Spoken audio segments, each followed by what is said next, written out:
ராஜேஷை எதிர்த்துக்கிட்டு இந்த ஏரியால தொழில் பண்ண முடியாது, வாழவும் முடியாது. இந்த ஏரியால இப்படி ஒரு பிரச்சனை இருக்குன்னு நீங்க ஏன் சார் எங்க கிட்ட முதல்லயே சொல்லல? இங்க பாருங்கம்மா, வாடகை எவ்வளோ, அட்வான்ஸ் எவ்வளோன்னு தான் நாங்க சொல்ல முடியும். கடையை ஆரம்பிக்க போறவங்க தான் இதெல்லாம் கரெக்டா விசாரிக்கணுமா? சார், பிசினஸ்ன்னு ஆரம்பிக்கிறவங்க அபிஷியலா என்னென்னலாம் பெர்மிஷன் வாங்கணும், என்னென்ன டாக்குமெண்ட்ஸ் வேணும்னு மட்டும் தான் சார் விசாரிப்போம். லோக்கல் தாதா கிட்ட எல்லாம் ஒரு வார்த்தை சொல்லணும்னு அவங்களுக்கு எப்படி சார் தெரியும்? ஏமா, இந்த மாதிரிலாம் என்கிட்ட வாக்குவாதம் பண்ணிக்கிட்டு இருக்கிறதுல எந்த பிரயோஜனமும் இல்லம்மா. அந்த இடத்துல ஒரு பிரச்சனை வந்துருச்சு. உங்க வீட்டு பொண்ணுக்காக ராஜேஷ் மாதிரி ஒரு பயங்கர ரவுடிய பகச்சிக்கிறதுக்கு நான் தயாரா இல்ல. ஏமா, மிச்சம் இருக்கிற காலத்திலேயாவது நான் நிம்மதியா இருக்கணும்னு நினைக்கிறேம்மா. சுதாவை வேற இடம் பாத்துக்க சொல்லுங்கம்மா. சார், பிராக்டிக்கலாவே இது ரொம்ப கஷ்டம் சார். இதே மாதிரி இன்னொரு இடம் அமையணும்னா அதுக்கு எவ்வளவு நாள் ஆகும்னே தெரியாது. அதுவும் இல்லாம இந்த கடையை கட்டுறதுக்கே அவங்க 2 பேரும் நிறைய செலவு செஞ்சிருக்காங்க. இப்போ அதை பிரிக்கிறதுக்கு ஒரு செலவு, இன்னொரு இடத்துல கட்டுறதுக்கு ஒரு செலவுன்னு எக்கச்சக்கமா இழுத்துட்டு போகும் சார்.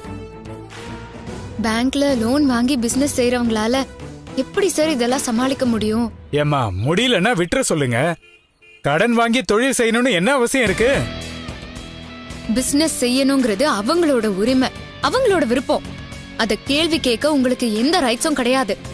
ஏமா, அப்ப என் இடத்த கொடுக்க முடியாதுன்னு சொல்றதுக்கு எனக்கு உரிமை இருக்குல்ல? சார், கடையை முழுசா நாங்க கட்டி முடிச்சதுக்கு அப்புறம் நீங்க அந்த வார்த்தைய சொல்லக்கூடாது. அதுவும் இல்லாம இடம் மட்டும் தான் சார் உங்களோடது. அதுல கடையை கட்டி பிசினஸ் பண்ண போறது அவங்க தானே. அந்த ரவுடியோட பிரச்சனைய அவங்க பாத்துப்பாங்க. அந்த ஆளுக்கு பயந்துகிட்டு நீங்க இடத்த கொடுக்க முடியாதுன்னு சொல்றதெல்லாம் ரொம்ப தப்பு சார். ஏமா, தப்பாவே இருக்கட்டும், என் முடிவை நான் மாத்திக்கிறதா இல்ல. சார், ப்ளீஸ் சார், நான் சொல்ல வரத கொஞ்சம் பொறுமையா கேளுங்க. அவங்க 2 பேரும் நிறைய கனவுகளோட இந்த பிசினஸ்ல இறங்கணும்னு இருந்தாங்க. ஆரம்பமே இப்படி ஆனதுனால 2 பேருமே மென்டலி ரொம்ப டிஸ்டர்ப்டா இருக்காங்க. திரும்பவும் அந்த இடம் கிடைச்சாதான் அவங்களுக்கு பழைய நம்பிக்கையும் தைரியமும் வரும். கொஞ்சம் அவங்க நிலைமையில இருந்து யோசிச்சு பாருங்க சார். இனிமே யோசிக்கிறதுக்கு ஒண்ணும் இல்லம்மா. என் இடத்த கொடுக்கணும்னா அதுக்கு ஒரே ஒரு வழிதான் இருக்கு.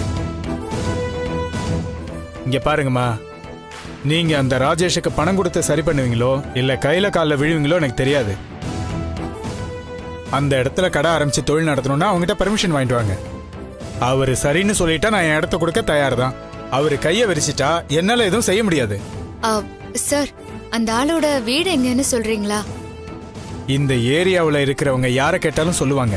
நீங்க ஒண்ணு பண்ணுங்க, பக்கத்துல இருக்கிற ஆட்டோ ஸ்டாண்ட்ல போய் அவங்க வீடு எங்கன்னு கேளுங்க.